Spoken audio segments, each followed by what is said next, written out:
darle continuidad a nuestro simposio de violencia, identidad y territorio, vamos a comenzar el día de hoy, las sesiones del día de hoy, con la ponencia de Ana Carolina Piña Zurutuza, que tituló La política de los afectos en los movimientos sociales. Para darle continuidad, le voy a dar la palabra, que ella se presente, la vamos a escuchar, después escuchamos a Margaret y después empieza el debate y la discusión. Te doy la palabra, Caro, y muchas gracias a todos y a todas los que nos están viendo. Hola, buenos días. Yo soy Carolina Piña, estudiante, bueno, más bien tesista de la Facultad de Filosofía y Letras. Y bueno, como dijo el doctor Juan Manuel, en mi ponencia voy a hablar sobre, lo que yo considero la política de los afectos en los movimientos sociales. O quizá también una economía de los afectos. Y bueno, desde hace ya varios años me he dedicado mucho a estudiar no solo la teoría ontológica y política de Spinoza, sino también la teoría política de muchos filósofos que han continuado con la lectura de Spinoza. O sea, empecé con, por ejemplo, con Etienne Balibar, de ahí también llegué a Diego Tatián, a Marilena Chaui, que son los pensadores que más me han marcado ahorita en relación con la teoría política, bueno, sí, las teorías políticas spinozianas, o bueno, que parten de un análisis de Spinoza. Y bueno, el objetivo de mi ponencia es proponer una lectura de los movimientos sociales a partir de la teoría ontológica y política de Spinoza. Y bueno, para lograr eso yo decidí retomar un concepto que a mí me gusta mucho, de Etienne Balibar, que es la transindividualidad, que él lo usa para explicar justo en qué consiste la figura del individuo en Spinoza y cuáles son, o sea, desde la ontología y cuáles son las implicaciones políticas de esa concepción, ¿no? Entonces, lo primero, pues, yo considero que lo primero que se debe tener en cuenta es que en Spinoza la categoría de individuo no se restringe al ser humano, ¿no? Para Spinoza, el individuo es cualquier modo de existencia que tenga la capacidad de afectar y de ser afectado.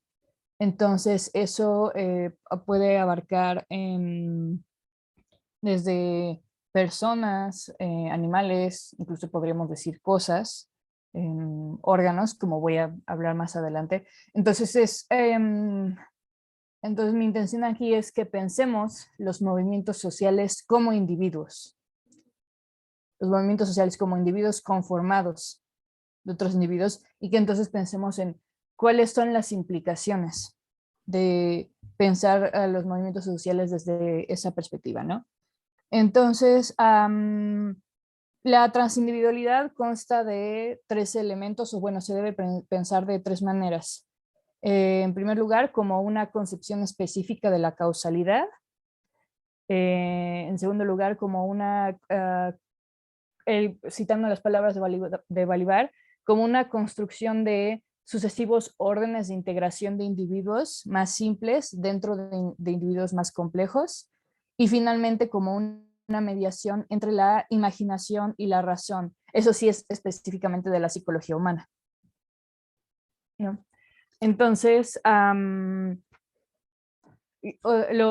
momento de entrar en el tema de la transindividualidad, lo primero que tenemos que tener en mente es que, o sea, el eje central de la transindividualidad es el deseo. Bueno, el conatus spinoziano, que específicamente en el ser humano es el apetito y el deseo, ¿no? Entonces, para Spinoza, la esencia de todo modo de existencia es su conatus, es decir, su esfuerzo para preservar su existencia y resistir su potencial destrucción. Entonces, en el caso particular del ser humano, su conatus es el apetito deseo, el cual lo concebimos como determinado a hacer algo en virtud de una afección cualquiera que se da en ella, según, según el libro 3 de la ética, ¿no? Entonces, lo que siempre nos va a definir a los individuos humanos será nuestro deseo por sobrevivir y llevar la mejor vida posible, a excepción de casos específicos donde fluctúen los afectos y donde, por ejemplo, podemos pensar en el suicidio, donde ahí no parecería tan claro esta idea de continuar existiendo. Pero dejando de lado esos casos, el deseo del ser humano siempre va a ser seguir viviendo, ¿no? Entonces, bueno, eso es...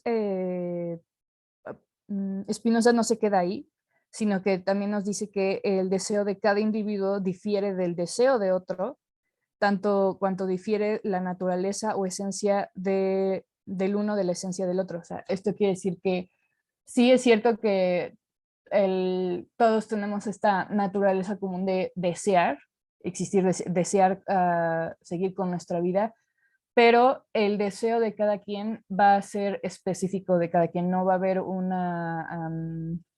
evidentemente van a haber ciertos patrones, ciertas tendencias, pero cada quien va a tener su propio deseo y de ahí y ese también es el origen de toda vida política, ¿no? La convivencia de una multiplicidad de deseos de individuos, ¿no?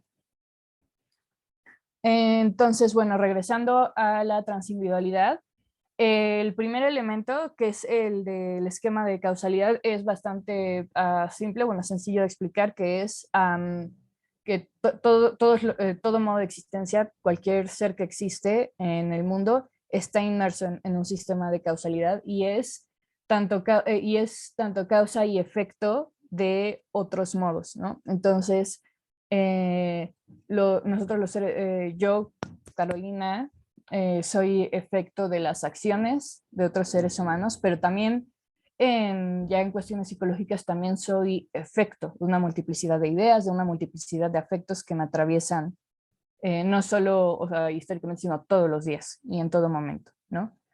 Entonces, en ese sentido, todos los individuos, humanos o no, estamos interconectados, ¿no? Dependemos del otro para existir, el otro depende de nosotros para existir y también dependemos del otro para dejar de existir, ¿no? Entonces, al final no hay Spinoza va a rechazar completamente esta idea de autonomía porque en todo momento, incluso en los casos en donde somos capaces de agenciarnos, seguimos dependiendo de los demás, ¿no? Eh, entonces, por ejemplo, regresando al afecto, en ese sentido, el deseo es determinado por afectos, al mismo tiempo que determina los afectos de otras personas o de uno mismo, ¿no? Y pasando al segundo elemento, si todo aquello que afecta y es afectado califica como individuo, entonces, como dije, un órgano, por ejemplo, es un individuo, una planta también lo es. Los individuos órganos integran individuos humanos o animales, y los individuos plantas y animales integran también ecosistemas que han habido científicos que han retomado esa concepción ontológica en Spinoza y justo han propuesto pensar ecosistemas o pensar un científico hasta quiso pensar, por ejemplo, a las parvadas como también individuos propios, ¿no? Entonces, menciono esto porque es importante tener en cuenta que la distinción totalidad y parte en Spinoza es completamente relativa. En todo individuo compuesto hay otros individuos y se da una multiplicidad de intercambios de lo que Balibar llama destrucción y construcción, o de movimiento y reposo, ¿no?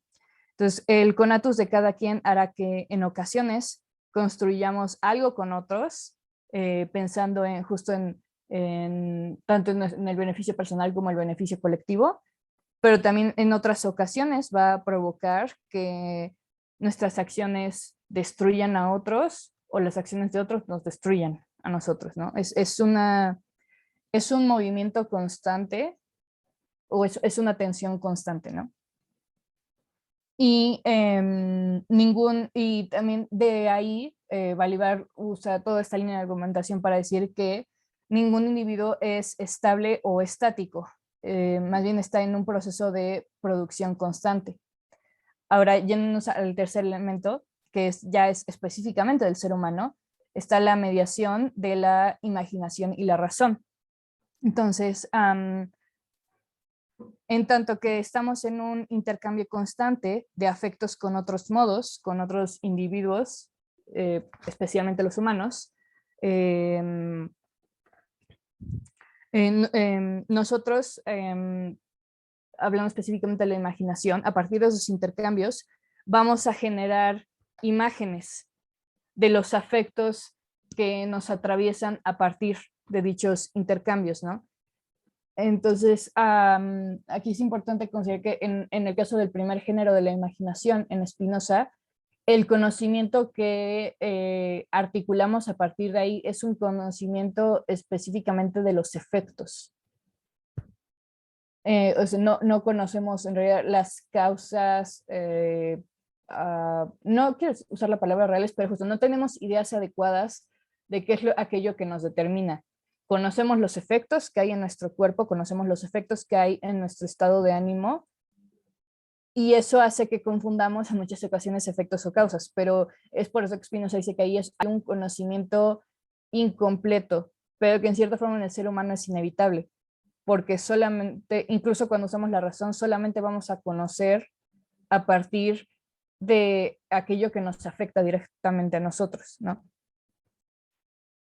Entonces, esto tiene como consecuencia que el deseo de cualquier individuo humano sea ambivalente, es decir, lo que para uno es bueno basándose en sus propios afectos, en sus propias imágenes, para otro puede ser malo, ya que ambos solo conocen a partir de los afectos de su propio cuerpo, ¿no?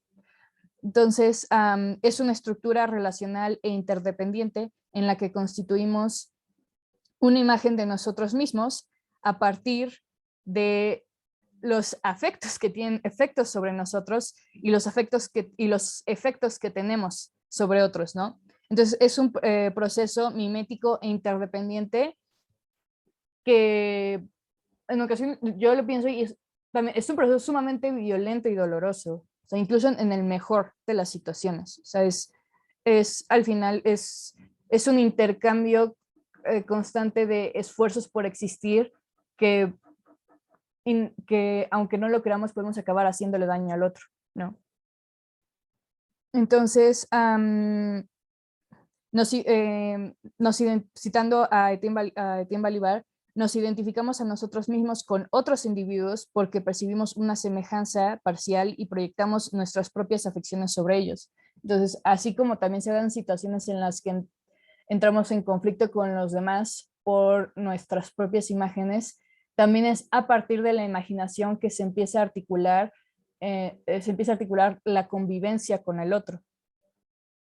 Al final, sí es cierto que hay una multiplicidad de seres humanos y cada quien tenemos experiencias diferentes y por eso es imposible que todos percibamos el mundo de la misma manera, pero también al haber una multiplicidad de afectos, de una multiplicidad de personas y una infinidad de afectos, eso también hace que en ciertas cosas coincidamos con los demás y queramos construir algo con los demás. Entonces, ahí esa parte me interesa mucho, es un breve paréntesis, porque no es el tema central.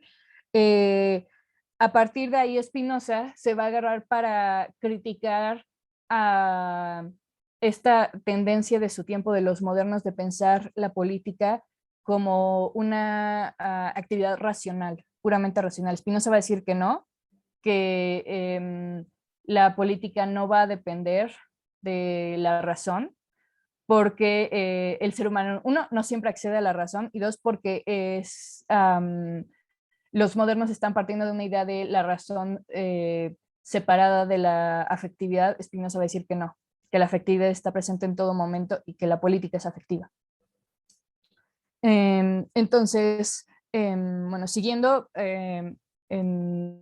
respecto a la mediación entre la imaginación y la razón, en Spinoza la razón sí va a representar un avance, digamos, en relación, respecto a la imaginación, ya que ya no solo no solo somos capaces de conocer los efectos, sino también de las causas que nos determinan y que también determinan a otros individuos, y a partir de ese conocimiento, Spinoza va a considerar que va a ser, como una consecuencia inevitable, nos vamos a dar cuenta de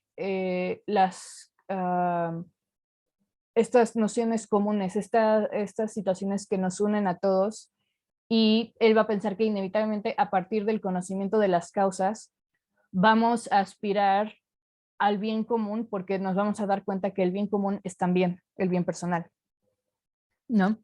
Entonces, pero algo que quiero tener en mente, bueno, más bien que quiero que todos tengan en mente, es que uno, la razón no puede existir sin la razón, perdón, que la razón no puede existir sin la imaginación, en realidad depende de ella. Y dos, como ya había mencionado, la vida en comunidad no es exclusiva de la razón, la vida en comunidad ya se da desde la imaginación con los procesos miméticos. Y bueno, es desde esta perspectiva que quiero que se piensen los movimientos sociales. Quiero que pensemos a los movimientos sociales como individuos sumamente complejos, en donde coexisten los deseos, los conatus, de una multiplicidad de individuos humanos y no humanos en realidad. Cada uno con un cúmulo de afectos que chocan y entran en contradicción, al mismo tiempo que, idealmente, buscan construir algo en comunidad. Así como hay momentos de mucho conflicto en donde estamos sometidos a las pasiones, también hay momentos en donde lo que se está buscando es construir un mundo mejor, o lograr construir un espacio en donde todas las personas, pues, se pueda aspirar, todas las personas puedan vivir bien, no solo sobrevivir, no solo pelear por una supervivencia, sino realmente vivir bien. Entonces, continuando con esto, sé que es una discusión mucho más compleja, con muchos matices, pero yo personalmente pienso que los movimientos sociales se pueden también pensar como un efecto de relaciones de movimiento y reposo, de reconstrucción y destrucción, que son percibidas como evidentemente desiguales. Es decir, que los movimientos sociales al final, pues, son en la mayoría de las ocasiones producto de inconformidad, un producto de la inconformidad y de un reclamo de justicia. Entonces, también pienso que es importante pensarlo desde ahí, porque he notado que hay una tendencia de querer racionalizar mucho a Spinoza, en el sentido de quererle atribuir un pensamiento más apegado al racionalismo, que en ciertas cosas sí, pero en realidad el bienestar social y el cambio social no solo va a surgir de la razón, también va a surgir de la imaginación, y va a surgir del padecer y de las pasiones de los individuos, porque es a partir de este reclamo de justicia, a partir de esta inconformidad, a partir de afectos tristes y de enojo y de envidia, que surgen estos reclamos por una vida mejor para sectores de la población que son sistemáticamente excluidos o violentados, ¿no? Entonces, mientras que hay grupos que en la mayoría de ocasiones goza de situaciones beneficiosas, dado cómo se están dando estos intercambios constantes de afectos, en muchas ocasiones esta situación beneficiosa para ciertos grupos suceden a costa de la destrucción y del perjuicio de otras colectividades en desventaja. Entonces, idealmente dichas colectividades, conscientes de su sufrimiento, la desigualdad y la injusticia, deciden pasar de un individuo pasivo que es sometido a pasiones suyas, pero sobre todo, o sea, pasiones que al final son provocados por causas externas, deciden pasar a un individuo, a una colectividad activa, que busque su propio agenciamiento y cambiar las condiciones de intercambio afectivo, ¿no? Entonces, ahora es importante tener en mente que, en tanto que los movimientos sociales son individuos complejos que nunca dejan de padecer, porque eso es algo que Spinoza va a hacer mucho énfasis desde el primer libro. Los modos de existencia de los individuos nunca vamos a dejar de padecer por el simple hecho que siempre va a haber un modo de existencia con mayor potencia que nosotros. Sí, también por eso es fundamental la vida en colectivo, porque uno tiene más probabilidades de sobrevivir en comunidad que uno solo. O sea, es más fácil que uno, más bien, bueno, sí, definitivamente hay mayores posibilidades de sobrevivir cuando hay varias personas ayudándose, cumpliendo diferentes tareas en pos del bien común, que uno viviendo solo como ermitaño, queriendo cubrir todas sus necesidades personales por su cuenta. Es más, Spinoza va a pensar que eso es imposible.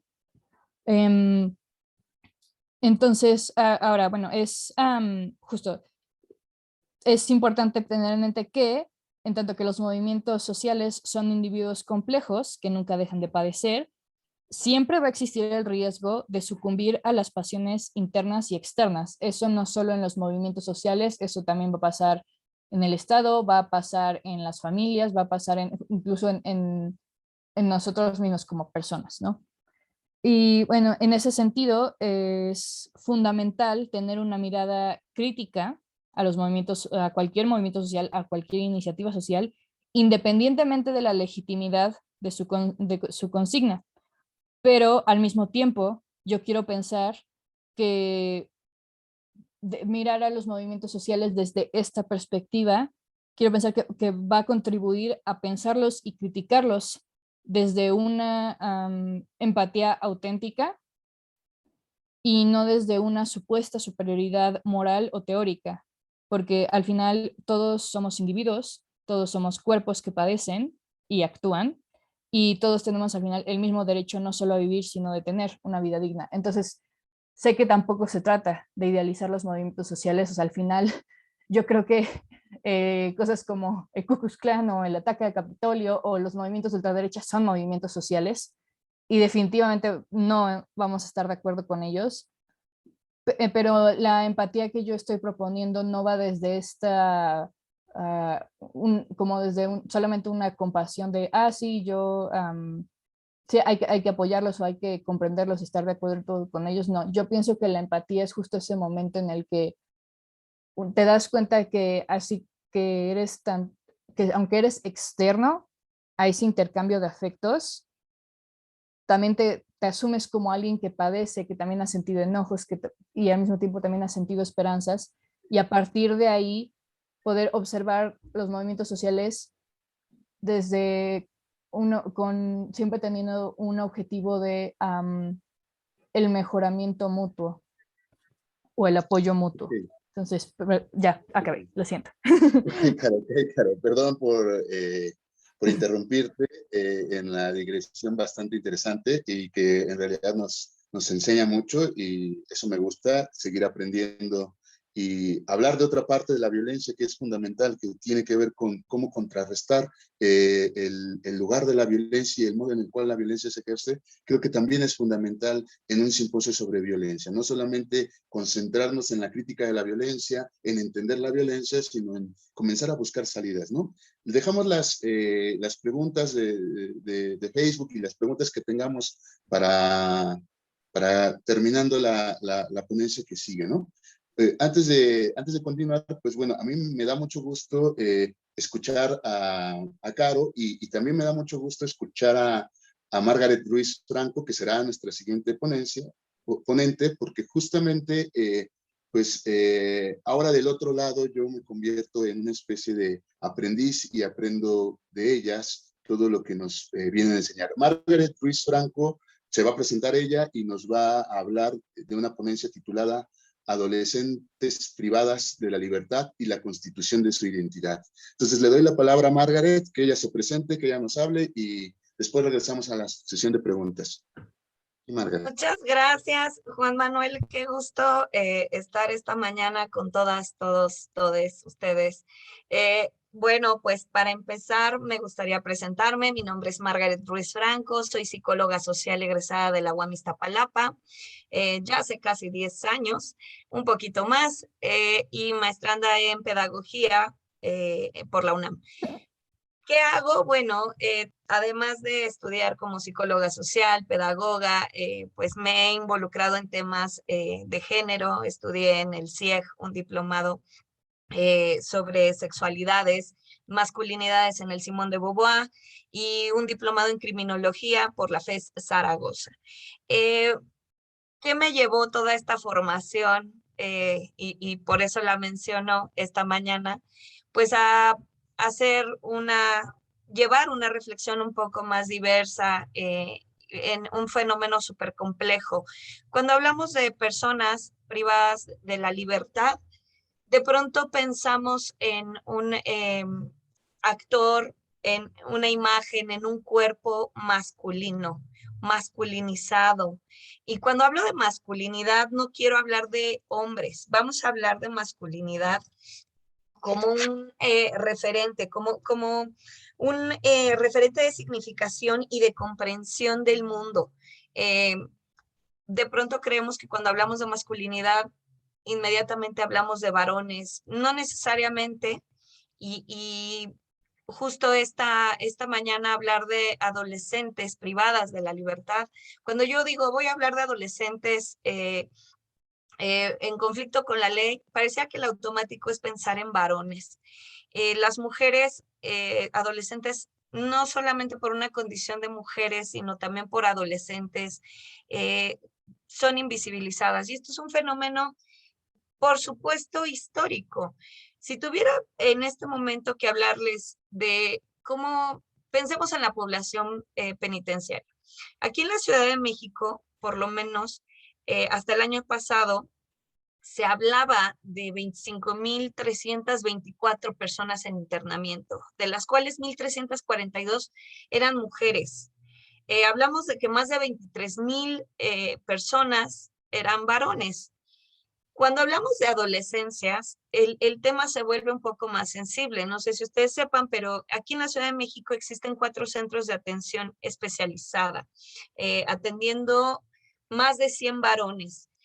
Cuando hablamos de las mujeres que son atendidas en estos centros de atención, yo he estado en contacto con la comunidad de mujeres que está en Tepepan. Seguramente muchas y muchos de ustedes no lo ubican, pero está muy cerca de la ESCA Tepepan. Y cuando hice mi primer scouting al lugar, mucha gente no sabía decirme dónde estaba la comunidad de mujeres. Es interesante cómo pasan inapercibidas hasta en esos espacios. La última vez que estuve en contacto con la comunidad, que fue hace cerca de 6 meses, me dijeron que había menos de 4 internas. Entonces, ¿por qué es necesario hablar de esto? Porque de alguna forma, si hacemos un recorrido histórico de cómo están situadas las adolescencias con responsabilidad penal, no sé, vamos a encontrar que es indefinida. La categoría adolescentes incluso es una categoría joven. Pensemos en la infancia. No fue hasta el 89 que México ratificó la Convención de los Derechos de la Niñez y hasta el 90 entra en vigor. Entonces, la niñez antes del 90 no existía. Y aunque ustedes me digan, bueno, pero mi abuela fue niña, sí, pero la niñez, como era construida socialmente, no tiene la misma connotación que tiene en la actualidad. Y lo mismo sucede con la adolescencia. Algunos referentes como el Código Mendochino nos habla de cómo se trataba a los adolescentes y no usaban la categoría adolescentes, ¿no? Eran mozos o niños. Cuando no obedecían a los padres, ¿quiénes eran los encargados de corregir ese tipo de comportamientos o conductas parasociales? Bueno, eran ellos a través de ciertos castigos y dependiendo de la edad, bueno, pues atendía un castigo. Si hablamos de, no sé, personas de 9 años, se les ponían espinas en el cuerpo, pero si llegaban a una edad en que hablábamos, no sé, de los 11 años aproximadamente, los castigos corporales, como ponerlos cerca de chiles asándose, o sea, era una forma ahí como de corregir ese comportamiento. ¿Qué sucedía después en esa época prehispánica? Bueno, que de pronto las escuelas para los varones, que eran, digamos que el camino, la trayectoria que seguían de acuerdo al género, las mujeres pues se casaban o se quedaban en casa haciendo estas labores de cuidado domésticas, pero bueno, algunas, las más privilegiadas, seguramente accedían a estos espacios educativos más artísticos. Ahí, ¿qué sucedía? Bueno, pues quien era el maestro se hacía cargo de corregir ese tipo de comportamientos. En la época colonial, ya hay ahí como con todo este choque cultural, pues hay por supuesto, toda una responsabilidad en la iglesia, ¿no? En la iglesia de hacerse cargo no solamente del cuidado y de la educación de la niñez, ¿no? Se crean algunas casas hogar que hacen ese rol. Y ya para el México independiente hablamos que por el 36, Santa Ana crea la Junta de Caridad para la Niñez Desvalida. Hablamos de un contexto en el que muchas niñas, niños estaban en situación de abandono, en orfandad, y bueno, nadie se hacía cargo de ellas y ellos, y estos espacios, pues obviamente coordinados por las iglesias, se hacían cargo. Es hasta 1841 cuando se crea la Casa de Corrección para Jóvenes Delincuentes, también conocida como Colegio Correccional de San Antonio. Y este espacio, pues, no crean que era como ahora, que decían, bueno, ¿qué delito cometió este adolescente? Lo llevamos para allá. No, no había. Todo dependía del juez, del delito, y muchas y muchos de ellos terminaban en la cárcel de Belén, que si muchas y muchos de ustedes no saben, es la cárcel que sustituye a la Acordada. Estaba justo enfrente de la Alameda, y bueno, la cárcel de Belén hace de prisión, pero en esta prisión había mujeres, varones, niñas, niños, adolescentes, o sea, había de todo ahí, y ustedes se imaginarán el nivel de trato que podía existir en una cárcel como esta. Imagínense que el cupo máximo era de 600 personas y bueno, para 1879 había 2000, y entre ellos, bueno, 300 mujeres.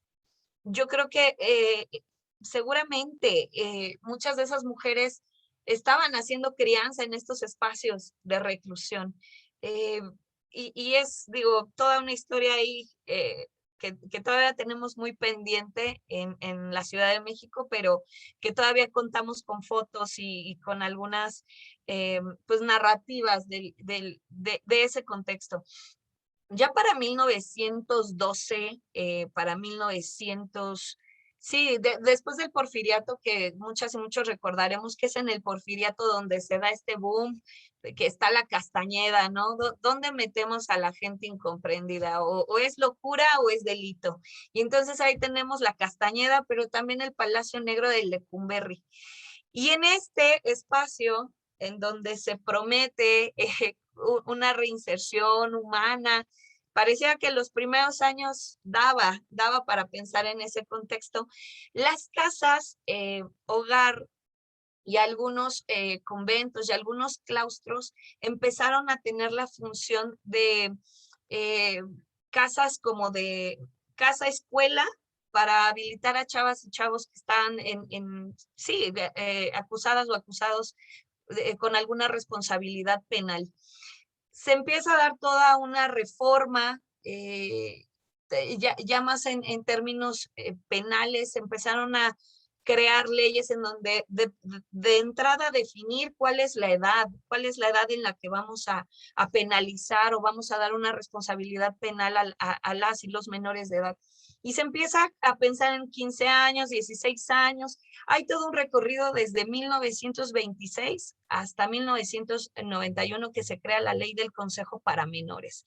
Si ustedes recuerdan Los Olvidados de Luis Buñuel, tendrá a su mente esta representación muy de la época de cómo mirar a esas adolescencias.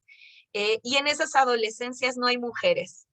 Y en esas adolescencias con responsabilidad penal hablamos de, digo, esto va para otra ponencia, pero va de cómo hay mandatos de masculinidad en juego, cómo se hacen estas transiciones o este ritual de la niñez a la adultez de los varones.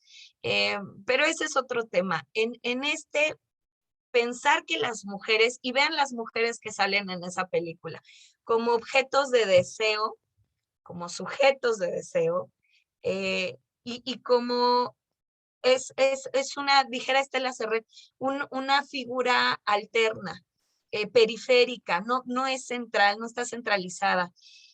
¿Qué sucede de los 2000 para acá? Bueno, en el 2000 ya se publica en el Diario Oficial la Ley de Protección de los Derechos de Niñas, Niños y Adolescentes, que se sigue siendo un pendiente desde mi punto de vista en tenemos que hacer visible la adolescencia y de pronto no pegarla con la niñez. Hay mucha diferencia, no solo desde un desarrollo cognitivo, en una niña o un niño de 8 años a uno de 13. O sea, hay un proceso que pareciera que viene en la misma categoría menor de edad y ahí habría que hacer una revisión más profunda en estos términos.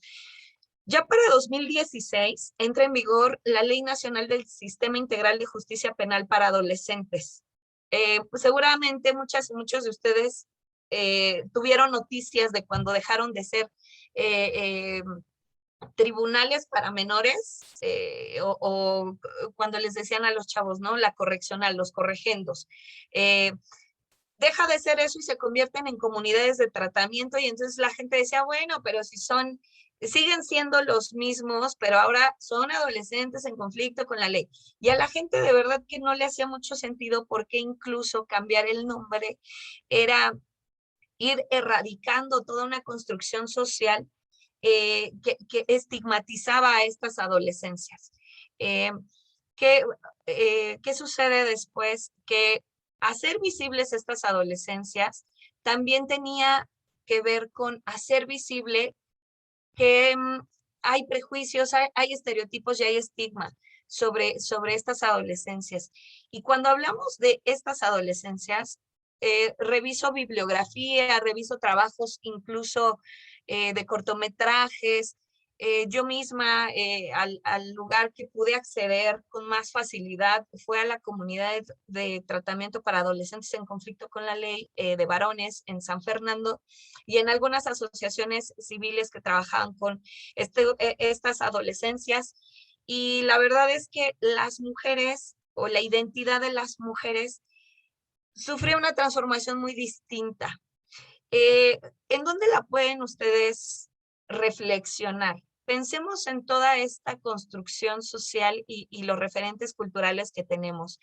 Cuando hablamos de mujeres que cometen delitos o mujeres acusadas de la comisión de algún delito, siempre las pensamos o como víctimas de algo, y eso es restarles agencia, o como las peores. De verdad que hay un fenómeno súper interesante de cómo socialmente comprendemos a las mujeres, a la feminidad que transgrede y que entra como en esta práctica de comisión de delitos. Si bien es cierto, los reclusorios nos pueden dar números y podemos decir, bueno, seguramente las mujeres delinquen menos porque hay menos internas, no solo en la Ciudad de México, sino a nivel nacional. Habría que revisar mucho esas reflexiones. Ya se han hecho estudios desde la criminología. César El Hombrosio era un hombre que pues hacía pues estudios científicos sobre el nivel de peligrosidad que había de las personas, obviamente basado en prejuicios, estereotipos y estigma, porque decía que el tamaño del cráneo definía el nivel de peligrosidad o de tendencias delictivas que las personas podían tener. Y él concluía que las mujeres, al tener un cráneo más pequeño, teníamos cerebro pequeño, al igual que las niñas y los niños, y eso nos hacía como poco capaces incluso para delinquir, ¿no? Curiosamente, concluía que las personas afrodescendientes eran las que tenían más tendencias delictivas. Eso nos da cuenta de cómo el contexto permea estas aportaciones pseudocientíficas. Para mí es un caso muy curioso como, no sé si recuerdan a Esperanza N., es una mujer que fue detenida en la Plaza Arts en la Ciudad de México en julio del 2019 por participar en el asesinato de 2 hombres de nacionalidad israelí. Era la noticia en todos los medios, en todos. Digamos que de lo que representaban estas 2 figuras. Y lo primero que yo encontraba en las notas de periódico y en YouTube era indagar sobre la identidad de esta mujer. Y lo primero que encontraron fue que vive en Tláhuac, que no tenía ni idea de a quién había matado, que había cobrado 5,000 pesos, que qué tonta por haber cobrado 5,000 pesos cuando pudo haber cobrado muchísimo más. Y entonces, es como, no solamente es una persona, porque también terminaron diciendo que era una persona que había pedido un subsidio después del temblor para reparar su casa. Y de pronto había como este fenómeno que no sucede cuando detienen al Chapo, ¿no? O sea, o cuando hablan de estos casos de hombres que cometen feminicidios múltiples y entonces causa horror y causa miedo. Con esto no quiero decir que tenemos que enaltecer un asesinato, no tenemos que enaltecer este tipo de atrocidades como privar de la vida a 2 personas, pero sí tenemos que reflexionar cómo el género cómo el género es una dimensión que atraviesa este tipo de fenómenos y cómo en todos los medios de comunicación hay, ¿no? Hay un impulso y es algo inmediato comprender cómo organizamos el mundo, cómo comprendemos la maldad de las mujeres. Pues vamos a comprenderla como acéfala, o sea, sin agencia. Recuerdo todas estas series de mujeres asesinas, muy famosa en Argentina, pero también en México, hicieron lo propio. Y mujeres asesinas, de entrada, tenía como una connotación ahí como, no sé, Jessica Tóxica, ¿no? Claudia Cuchillera, Patricia Vengadora, Sandra Trepadora. Y entonces, cada capítulo iba de decirnos, pues ella no hubiera sido tan mala si no lo hubieran todos estos factores llevado a tomar esas decisiones. Y eso también es restar agencia. ¿Qué habría que revisar? Que no podemos restar agencia a las personas cuando cometen un delito. Cuando hablamos de adolescencias, sí habría que pensar que hay un tema de autonomía progresiva y por eso es tan importante hacer una diferencia entre una adolescente o un adolescente de 13 años a uno de 17. Hay un proceso cognitivo distinto en el tema de toma de decisiones. Sin embargo, cuando pensamos en mujeres, no importa si son adolescentes o adultas, automáticamente decimos o está loca o pobrecita le ha ido tan mal que no le quedó de otra o es la más mala de Malolandia y no sabemos qué es esto, es una aberración y mejor hagamos de cuenta que no sucede. Y tan es así que pues muchos de los casos que hay de mujeres o de las noticias que llegamos a tener de mujeres privadas de su libertad, pues se vuelve sensacionalista y hasta ahí. ¿Qué habría que, y digo, puedo dar cuenta de eso, que hay el mismo tratamiento de reinserción al que son sujetas es muy distinto. Hay un cuidado sobre las adolescentes mujeres tremendo, porque hay como yo le digo, como un marcaje personal. La comunidad cuenta con menos recursos que el de los varones porque se justifica que son menos internas. Cada una de las internas tiene una guía como sombra, nunca están solas. Sin embargo, con los varones, bueno, tú los ves en el patio, no necesariamente hay un guía. Cuando digo guía me refiero a estas personas que hacen el rol de celadores, pero en este contexto se le quita esa identidad y pues se le llama guía. Y en el de varones hay otro acompañamiento, ¿no? Las chavas dentro de la comunidad de mujeres no solamente están bajo la lupa, sino también las personas que trabajan ahí. Me tocó en algún momento presenciar una pelea, bueno, ni siquiera llegó una pelea de dos internas, en donde las guías o sea, actuaron de una forma rápida para que ni siquiera se tocaran, y me impresionó ver el mecanismo que utilizaban para no tocarlas. Con el puro pecho sometieron a las dos chicas y después de eso se levantó un acta ministerial dando cuenta de todo lo que había pasado. Las personas que estuvimos ahí atestiguamos esa situación y de pronto fue como, ¿sabes? Dar cuenta de todo lo que pasa porque todo puede ser susceptible de agresión o violación de derechos humanos. Históricamente con los varones tenemos relatos y tenemos notas de hace 10, 15 años de cómo había un comando que levantaba a los muchachos en la madrugada, los bañaban con agua fría y todo esto. Obviamente ahorita ya no sucede porque también hay un foco, pero no tan personalizado. ¿Por qué? O sea, los chavos se pelean y después de esa pelea ya no pasa nada y siguen sus vidas dentro de la comunidad. Eh, con esto, creo que ya me faltan 2 minutos, con esto quiero llegar justo a esta reflexión.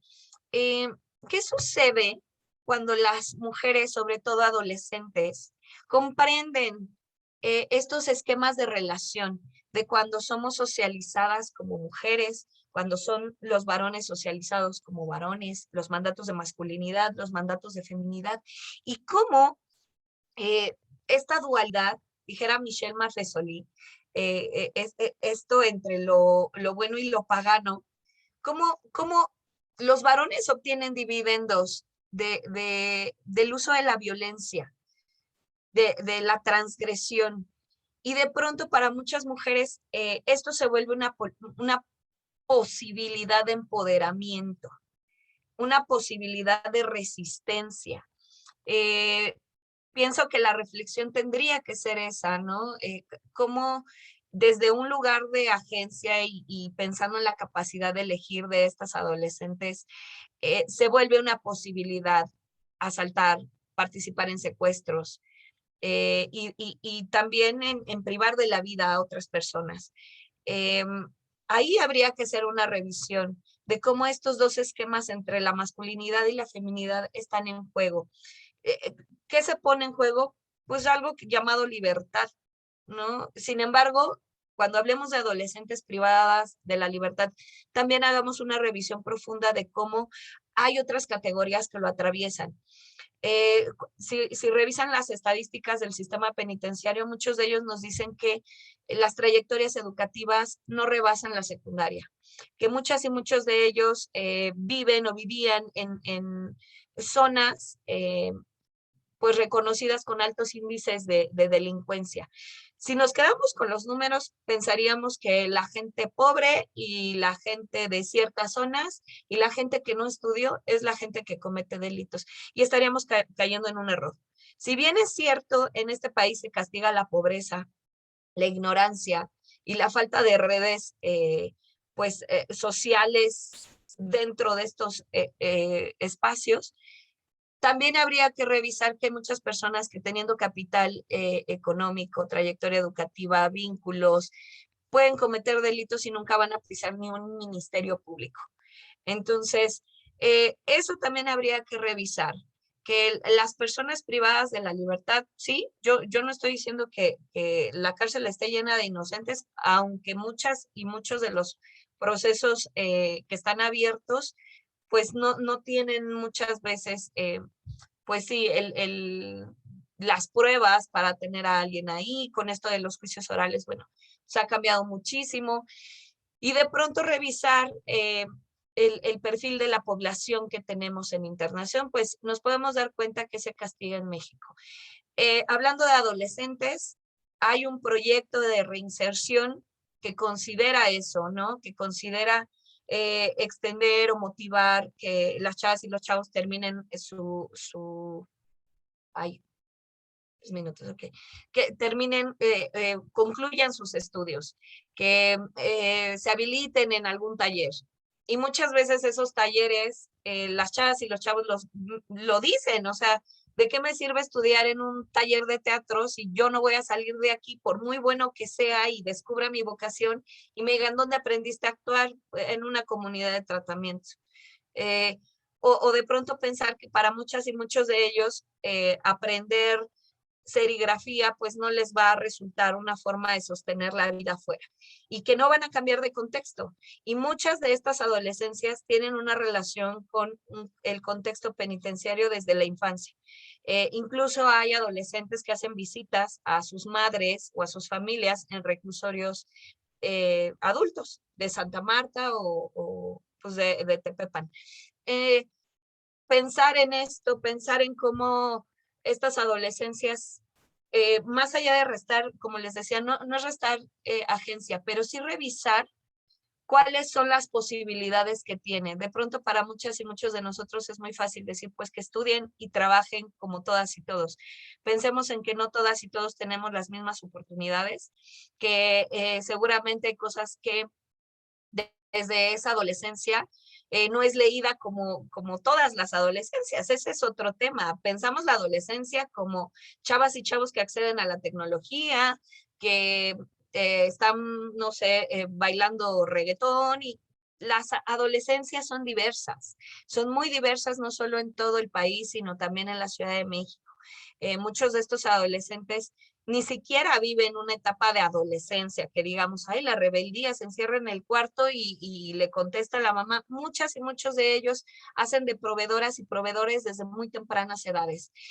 Muchas y muchos de ellos, si bien es cierto, sus trayectorias educativas son de primaria a secundaria, empiezan a trabajar desde los 8 años. Y no solamente en empleos familiares, sino en empleos no formales del barrio y de la zona en la que están inmersas e inmersos. Entonces, al hablar de adolescentes en conflicto con la ley, hay que hacer visible no solo la adolescencia, sino las mujeres adolescentes. Y bueno, esa sería mi aportación. Muchísimas gracias por escuchar. Muchísimas gracias a ti, Margaret, por habernos traído una genealogía bastante interesante, primero, de cómo se construye el adolescente que delinque, y al mismo tiempo cómo en esa construcción hay una crisis del nombramiento y de la denotación de lo femenino, ¿no? Y a partir de ello, pues construyes toda una serie de preguntas bastante interesantes que, pues no sé si haya alguna pregunta. Aquí, si alguien quiere hacer preguntas, yo tengo preguntas para ustedes de manera específica, ¿no? Pero si dejamos hablar no sé si haya preguntas en el Face, si haya preguntas aquí de Caro, del doctor Aguilar, que quieran hacerle, que se quieran hacer entre ustedes.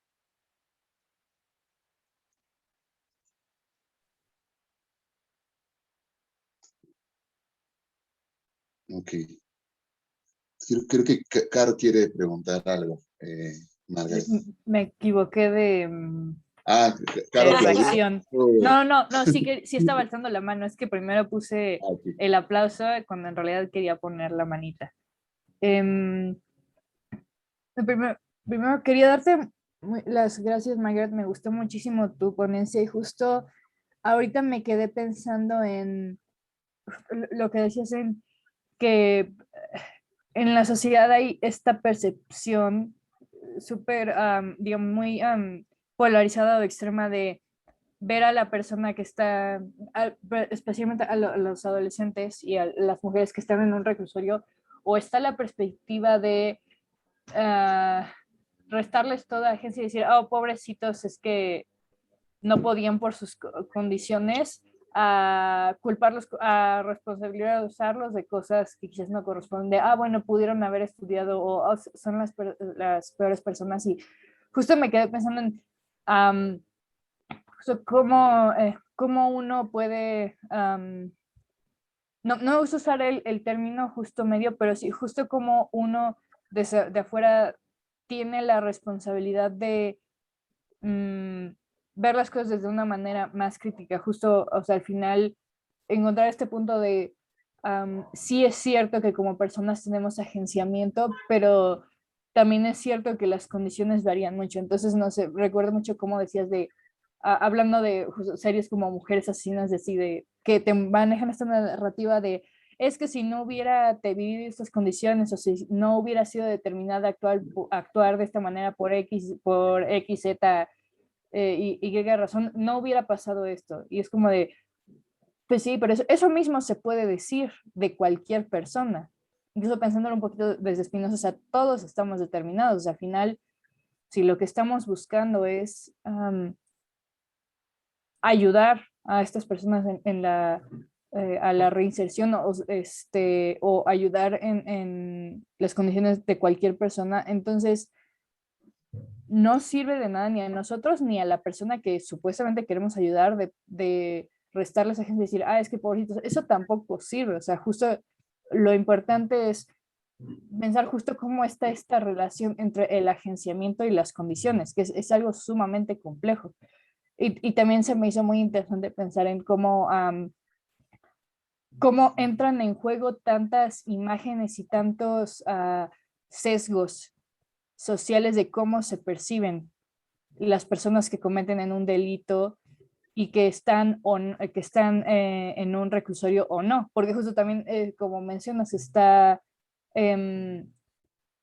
si uno hace un análisis descuidado e irresponsable de estadísticas, justo va a salir conclusiones como de, es que la delincuencia es más común en sectores pobres, ¿no? Y como tú dices, a ver, no, es que hay una situación de condiciones y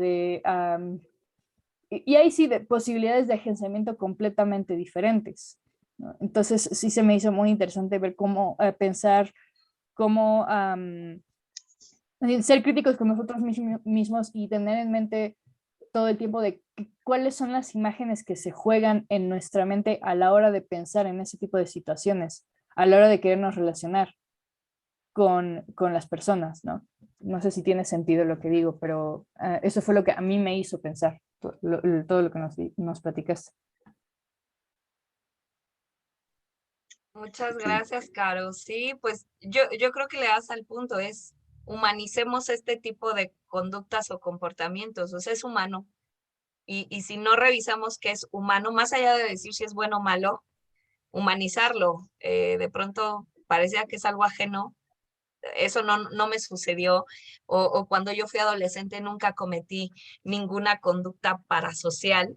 Es como, no, es lo más humano, solo que para algunas personas seguramente tuvo costos distintos.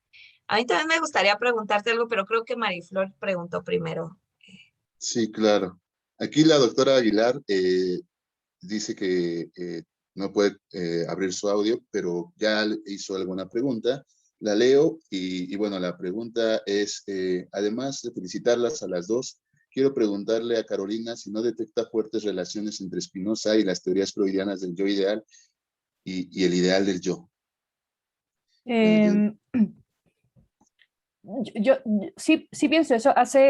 Necesito releer a Freud porque desde hace como 2 años que no lo he vuelto a leer, pero eh, de pronto diría sí por 2 razones principalmente. Una, porque Freud leyó muchísimo a Spinoza.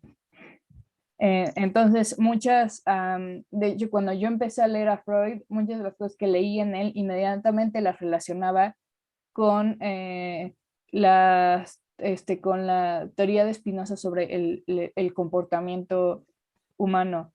Y no sé si en esa parte entendí la pregunta, pero yo sí, por ejemplo, al momento de leer Spinoza, también quizá por eso siempre está ese riesgo de creer que Spinoza era un racionalista. Spinoza, a la hora de querer explicar cómo es realmente el ser humano, cómo es el comportamiento humano, recurre mucho a ideales de cómo nos deberíamos comportar y no lo hace en un sentido prescriptivo de, bueno, es que así deberíamos comportarnos, pero, no, pero así deberíamos aspirar a ser, sino más bien, este es el escenario ideal imposible de cómo deberíamos ser los seres humanos, pero como dije, es completamente imposible y entonces a partir de ahí, a partir de esa negación, empieza a construir cómo es el ser humano, o sea, cómo funciona, cómo nos relacionamos y al mismo tiempo al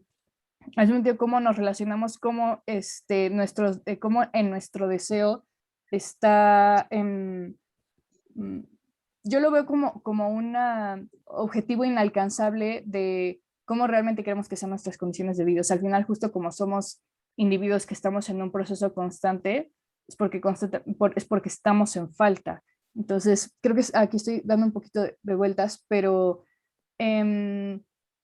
yo sí pienso que en Spinoza, a la hora de explicar el ser humano, está este juego de usar la figura del ser humano ideal para explicar cómo nunca vamos a hacer eso, pero al mismo tiempo también la usa de cómo es algo que aunque nunca lo vamos a hacer, es algo a lo que vamos a aspirar todo el tiempo. Y es algo a partir de lo cual también se articula nuestra relación con los otros. No sé si respondí a tu pregunta, perdón.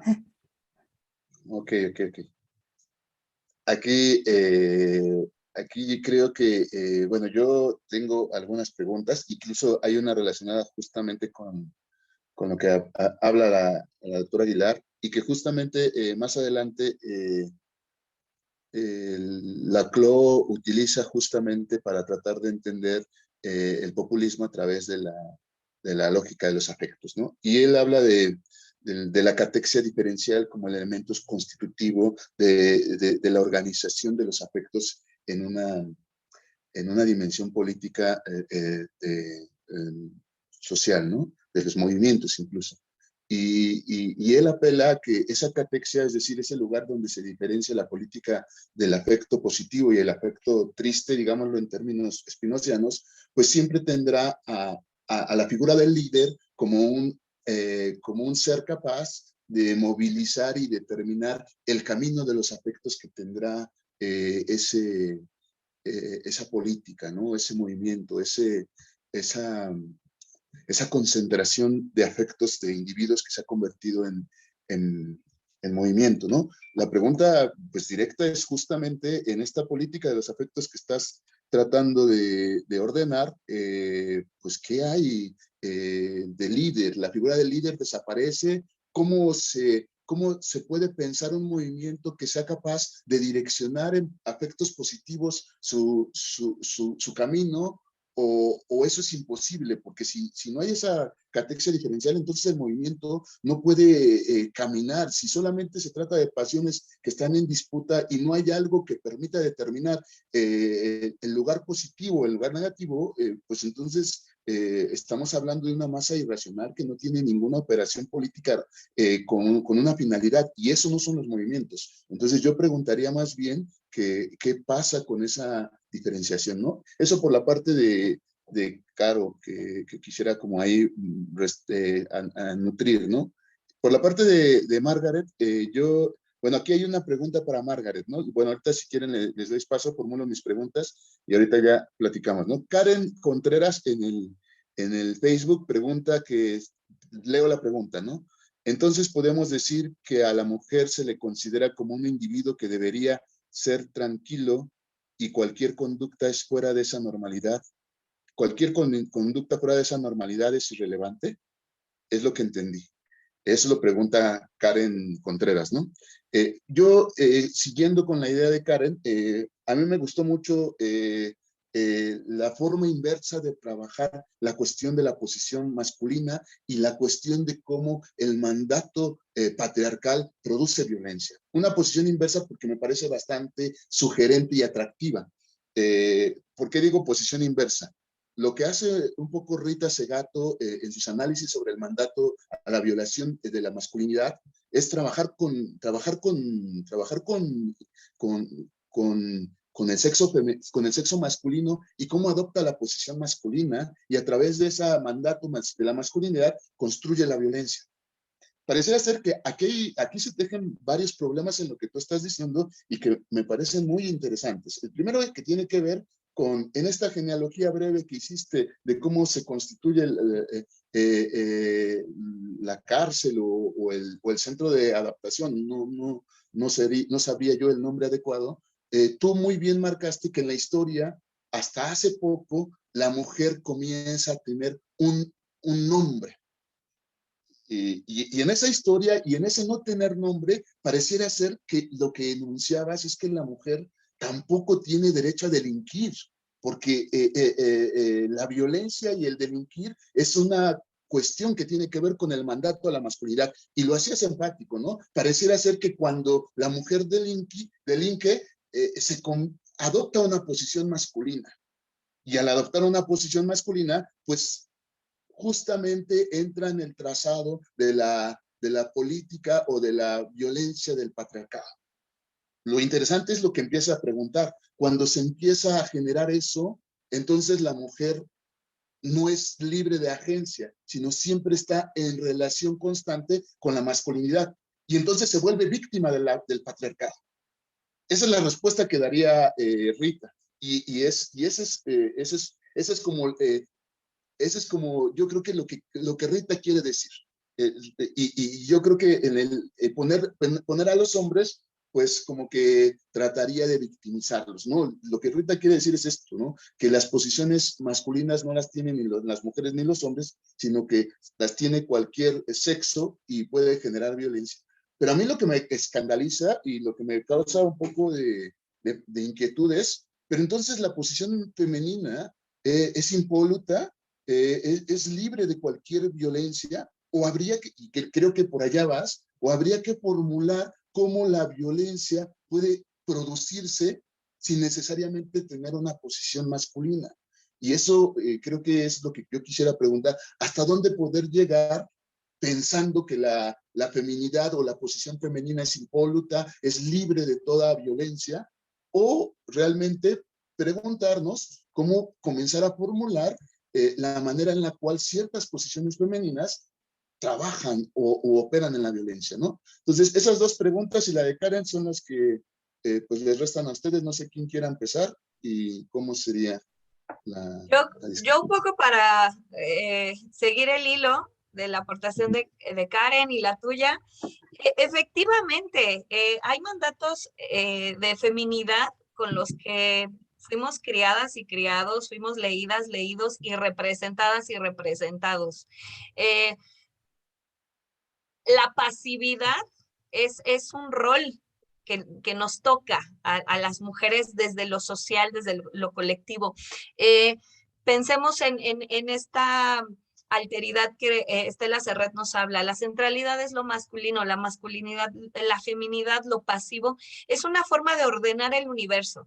Cuando hablamos de cómo está ordenada esta realidad, hay esta dicotomía. Lo pasivo, lo activo, hombre, mujer, femenino, masculino, emocional, racional. Y vean todas esas categorías que atienden lo femenino, son características que pareciera nos definen.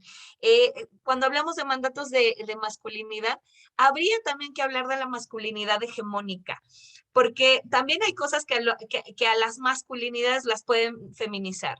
La adolescencia está feminizada, porque todavía no es un hombre completo, todavía no se logra. Pero también varones indígenas, varones que enfrentan algún tipo de discapacidad.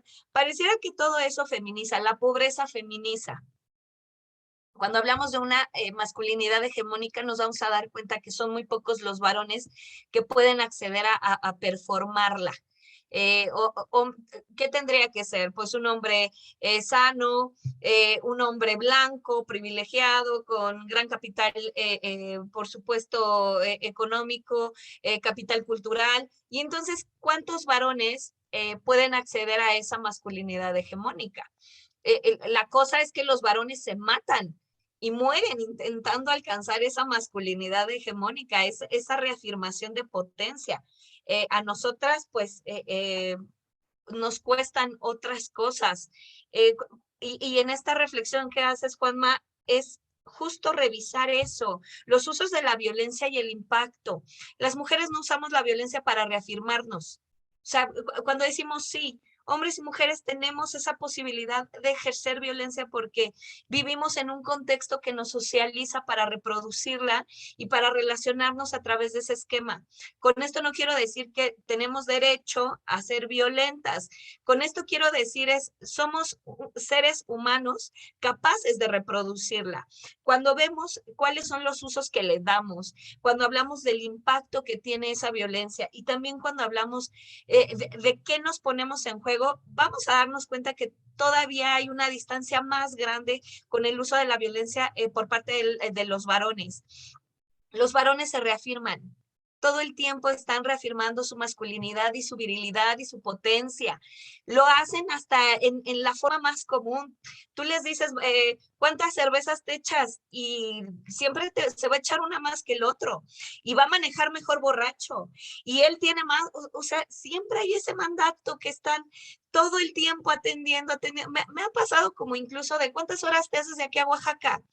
No, pues como 8 manejando, ¿no? Y de pronto yo me he hecho 5.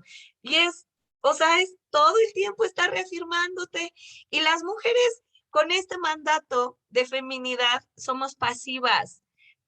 No expresamos, o sea, una mujer que abre micrófono opina, véanlo en los salones de clases, las mujeres que levantan la mano opinan y hablan, qué incomodidad, esta mujer no para. Y cuando son varones, es que, wow, es brillante, no hombre, déjenlo hablar. Es interesante cómo organizamos el mundo. Con esto tampoco quiero decir qué malas personas somos. Revisemos cómo estamos socializadas y socializados en esta realidad, qué roles nos dicen que debemos atender y cómo nos sentimos transgresoras cuando ocupamos estos espacios públicos. Me sigue sucediendo con chavas y chavos en los talleres que imparto. De pronto las chavas tienen una actitud pasiva y cuando opina, éntrale, es como, ¿sabes? Sí, cortita, que no incomode. Todo el tiempo estamos intentando justo esto que es tan simbólico, no abrirnos, ¿no? Los hombres con esto del mansplaining, vean, los varones pueden extender el cuerpo, abrirlo, y nosotras tenemos como esta cosa incluso en el cuerpo, achicarlo, encorvarlo, y es súper interesante cómo cuando hacemos resistencias, tenemos que incluso hablar de civilidad. O sea, ahorita que escuchaba yo a Caro y justo por ahí va también mi pregunta es, las marchas de las mujeres, los movimientos de las mujeres tienen que ser, han sido pacíficos y cuando se han tornado en expresiones de violencia las tenemos que justificar y le tenemos que decir iconoclasia. O sea, si nosotras hacemos pintas y todo esto es iconoclasia. Porque todo el tiempo tenemos que justificar que somos civiles, que todo está pensado, que sí vamos a incomodar, pero no tanto. Y yo nunca he escuchado, o por lo menos cuando andaba en las marchas del 2 de octubre con mis compañeros de la universidad, jamás escuché a uno que tuviera que justificar su pinta, su rayoneo, y decir es que lo que estamos haciendo es iconoclasia. Jamás. Nosotras todo el tiempo tenemos que estar justificando hasta por qué nos congregamos. O sea, pensemos en esto, digo, y ahí va mi pregunta con Caro, en cómo yo lo veía desde la afectividad colectiva, desde la memoria colectiva y por supuesto de cómo nos identificamos las mujeres. Pensaba en estos movimientos sociales que muchas veces no han tenido la misma fuerza o la misma connotación. Pienso en cuando se estaba haciendo la promoción o se estaba haciendo el reclamo por garantizar el derecho de las mujeres a votar en este país. Y muchas de las consignas eran que las mujeres que van a la escuela puedan votar. O sea, no todas. El movimiento empieza así. El movimiento por garantizar ese derecho no pensó en todas las mujeres. Ahora lo pensamos románticamente y decimos, Hermila Galindo, eres una diosa, gracias por abrirnos brecha. Pero si nos remitimos a ese contexto, se estaba pensando en ciertas mujeres, las mujeres que supieran leer y escribir, las mujeres que pudieran demostrar y enseñar credenciales para decir yo voy a votar no por quien diga el padre o mi pareja. Y cómo este movimiento, desde una cuestión de memoria colectiva, se repiensa y se reelabora. Nadie habla de eso, ¿no? Como pensar en eso. Creo que seguimos en esta feminidad que tiene que justificar y ser buena, bondadosa y cero violenta y más que pacífica, pasiva.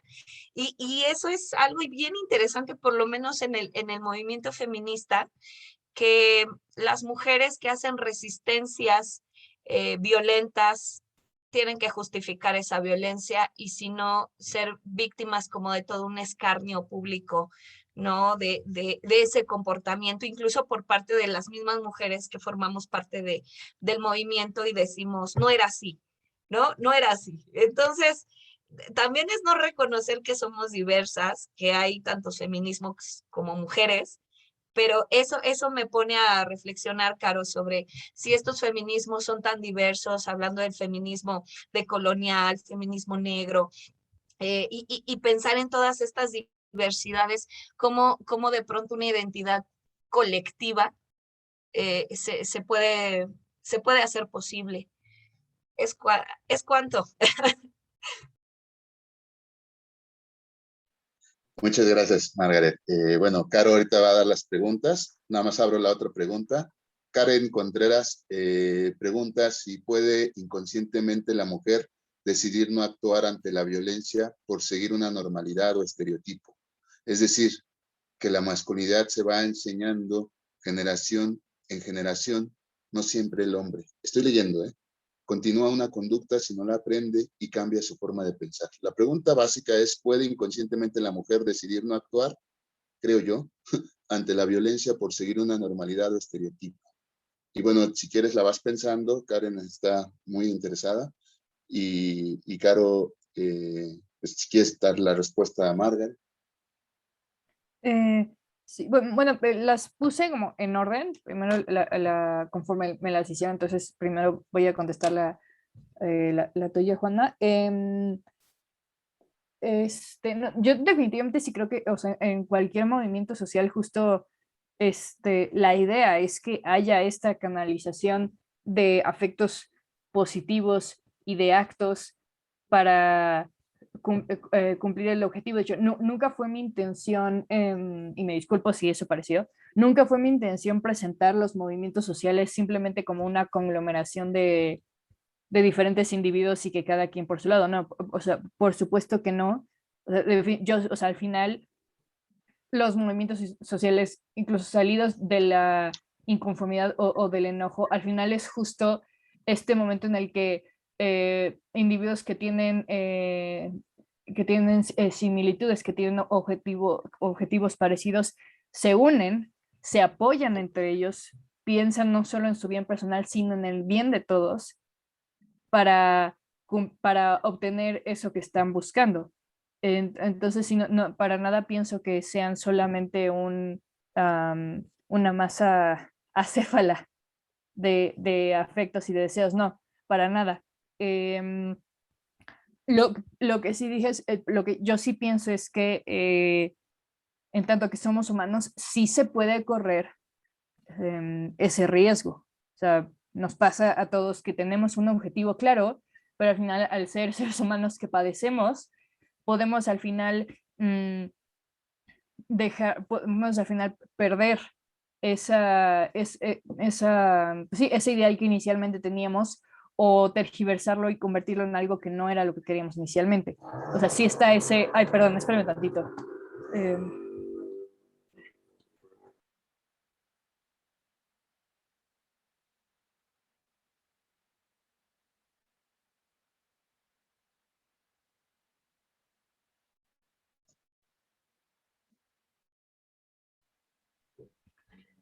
Listo, perdón. Entonces, sí, yo sí pienso que existe ese riesgo, pero al mismo tiempo también pienso que hay a lo largo de la historia hay muchísimos ejemplos de movimientos que justo son esa prueba de que a pesar de las pasiones es completamente posible canalizar los efectos positivos, las esperanzas y los ideales para poder construir algo que en beneficio de toda esa colectividad. Ahora, respecto a la figura del líder, esto lo voy a decir rápido porque también nos queda poco tiempo. A lo mejor esto es desde mi lectura de Spinoza, pero por lo menos Spinoza es escéptico de la figura del líder como un individuo en específico. Yo lo estoy pensando desde la percepción que tiene él del profeta. Él tiene una percepción un poco ambivalente de lo que es el profeta. Hasta el final él piensa que, por ejemplo, el profeta, que es un líder, es alguien que cuando llega a tener fuerza, cuando justo llega a convocar los afectos de una amplia cantidad de personas, es cuando las condiciones sociales colectivas están en una mala situación, ¿no? Entonces, también por eso, de ahí a que se tenga esta concepción del líder de los movimientos sociales como alguien bueno, como alguien que piensa en todos, que en muchos casos sí es así, pero Spinoza es al final, en tanto que él favorece el gobierno de la democracia, él es escéptico de eh, dirigir tus afectos a la voluntad de una persona o de un grupo de personas en específico. O sea, al final, obviamente, sí hay dinámicas de poder en la cual sí hay personas que van a atraer más simpatía, van a atraer más afectos, van a congregar a más personas, sí, pero yo sí pienso, partiendo de Spinoza y de las lecturas de muchos autores hacia Spinoza, el cambio social sí debería ser lo más colectivo posible y no tanto justo en que esa canalización se dé como un esfuerzo realmente colectivo y no tanto mirando a un líder. Yo sí soy, ahorita por ciertas situaciones personales, yo sí soy muy escéptica de la figura del líder, ¿no? Y y sobre la pregunta de Margaret, había apuntado mi respuesta, pero no me llevé el cuaderno, lo siento. Sobre cómo se llega a construir justo esta identidad colectiva.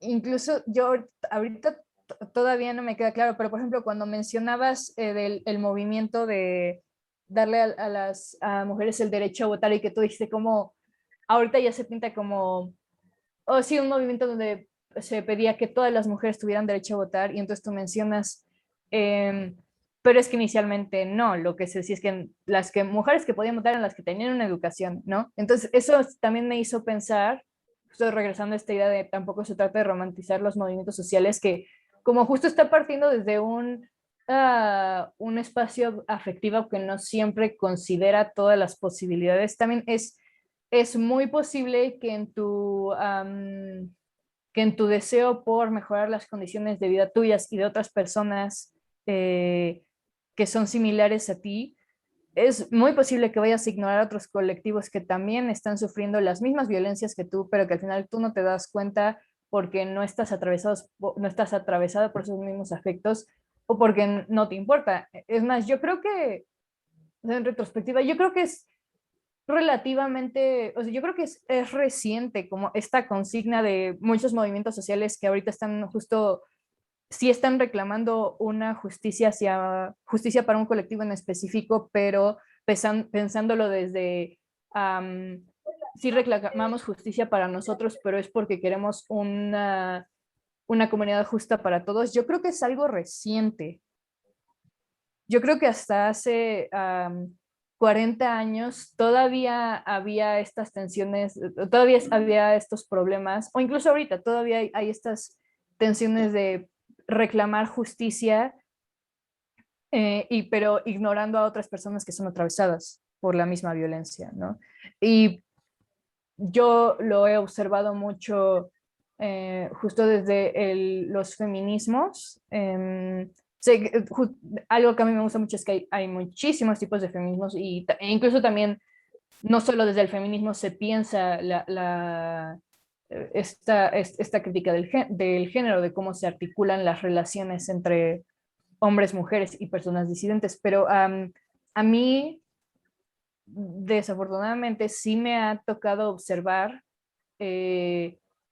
serios problemas de racismo, clasismo e incluso misoginia en espacios feministas. Entonces, también por eso también por eso dije que siempre existe el riesgo a sucumbir a las pasiones, en el sentido de siempre corremos el riesgo de caer de nuevo en sesgos que hacen que nos desviemos de un objetivo que inicialmente teníamos. Entonces, no sé si respondí a sus dos preguntas, espero que sí. Sí, genial, genial. Nos queda un poco de tiempo, nos quedan 9 minutos, 10 minutos. La respuesta, falta la pregunta de Karen, y no sé, y a esa yo le añado pues otra, ¿no? Pareciera que lo que se está preguntando aquí, pues es cómo pensar la agencia femenina sin que esa agencia esté inserta en las posiciones masculinas, ¿no? Cómo generar una agencia capaz de diferenciarse y que asimismo no se inscriba en la posición pasiva, pero que tampoco se inscriba en la posición masculina, ¿no? Y yo creo que eso es brillante, ¿no? Y lo has explicado. Te cedo la palabra, Margaret, y yo creo que ya vamos cerrando con eso, ¿sí? Sí, muchas gracias. Pues a Karen, si se puede de forma inconsciente, es lo que yo entendí, si se puede de forma inconsciente renunciar a la violencia, primero vamos a entender que la violencia como esquema de relación nos coloca como en esta dialéctica amo y esclavo, ¿no? La reproducción de violencia en los esquemas interpersonales está latente, y por supuesto que desde la sumisión podemos ejercer poder y podemos reproducir, digamos que esquemas de relación basados en la violencia. El chantaje, por ejemplo, las mujeres no sé, dominamos un poco esta cosa pasiva, ¿no? Se feminiza mucho el chantaje, cómo conseguimos cosas a partir de suavizar la voz, aniñarnos, achicarnos. Coral Herrera hace una revisión súper buena desde ese lugar cuando habla de amor romántico, de cómo las mujeres estamos socializadas a obtener cosas desde ese lugar. Con esto no quiero decir que seamos las peores, es lo que nos quedó. Y lo escuchamos todo el tiempo. Es como ahorita que Caro menciona y dice, es que dentro de los feminismos también hay. Claro, porque somos personas socializadas en este entorno en donde nos atraviesa el clasismo, el racismo, y no estamos exentas de reproducirlo, porque a veces también se escucha eso, uy, y eso que eres feminista, ¿no? Y es como, pues sí, pero antes de una postura política soy persona y estoy socializada en un contexto igual que el tuyo, y estoy entendiendo códigos de referencia, pues que salen a luz. Ahorita que escuchaba también a Caro, pensar en los movimientos sociales, digo, el de la Revolución Mexicana, cómo quien lo empieza no lo concluye, y cómo pareciera que se pasa una estafeta de consignas y primero íbamos por esta, pero luego por aquí, luego por allá, y bueno, quien cierra y quien corona, pues a veces dice, bueno, pues es una lucha de todos estos personajes, cuando dices, seguro se están revolcando en su tumba de saber que están en el monumento a la revolución todos esos que se odiaron, bueno, excepto Zapata y Villa, ¿no? Que creo que ellos los regaron por otro lado, pero es esta romantización de decir, ay, mira, los están ahí todos estos héroes revolucionarios, dice, si entre ellos estaban matando, o sea, que no iban por la misma, las resistencias eran diferentes, pero eso yo creo que es algo que tenemos que tener muy en cuenta, y lo empato a manera de cierre con los movimientos sociales, sí, no romantizarlos y creer de pronto que no han sufrido transformación. Han sufrido transformaciones porque hay otras presencias y hay otras individualidades. Yo sí pensaría un poco en estos liderazgos que, más allá de que definan, son portavoz de todo ese colectivo. Y pensando como en estos temas de género y esta reflexión que seguramente muchas y muchos estamos teniendo esta mañana de cómo estamos siendo socializadas, socializados y qué reproducimos, que no es fijo, que nada de esto es fijo, que está en movimiento y que una vez que nos lo estamos preguntando, lo estamos desmontando y estamos entrando en un proceso de deconstrucción. Y seguramente llegará el momento en que la paz no va a ser algo feminizado y la violencia no va a ser algo masculinizado, sino va a ser parte de todo un ordenamiento en el que yo estoy convencida, no solo porque soy una promotora de la educación para la paz y los derechos humanos, sino porque de verdad creo que la violencia está tan introyectada en hombres, mujeres, niñas, niños, todas y todos, que de verdad cuando nos damos cuenta de cómo reproducimos violencia de formas pasivas o más explícitas, podemos tener reflexiones más profundas sobre procesos de paz o de cómo podemos gestionar la paz en nuestros entornos. Yo hasta ahí dejaría mi conclusión. Muchísimas gracias por su atención y pues les dejo ahí mi número y mi correo por si hay personas que estén interesadas en este tema. Muchas gracias. A mí me Sí, gustaría decir, decir algo rápido, porque sé que nos queda poco tiempo. sí, Me gustó mucho lo que dijiste sobre, como por ejemplo en el caso del chantaje, que ejercemos el chantaje porque pues es justo lo que nos quedó, ¿no? Y sí, y esto hace que recuerde algo que una vez me dijo una amiga que me marcó mucho porque pienso que tiene toda la razón y que a partir de ahí eso puede contribuir a construir mejores relaciones interpersonales, es que dijo que para ella era sumamente importante aceptar y asumirnos como personas que somos capaces de ejercer violencia, que somos capaces de generar daño y que desde ahí, desde que nos concebimos como esas personas, no en su totalidad, o sea, no se trata de que solo pensemos en eso, pero que desde que aceptamos eso, que somos personas que capaces de ejercer violencia, que somos personas capaces de provocar daño y que lo hacemos, queramos o no, que para ella piensa que a partir de ahí eso nos puede ayudar para ser más conscientes de cómo nos relacionamos con los demás, de cuáles consignas vamos a defender y y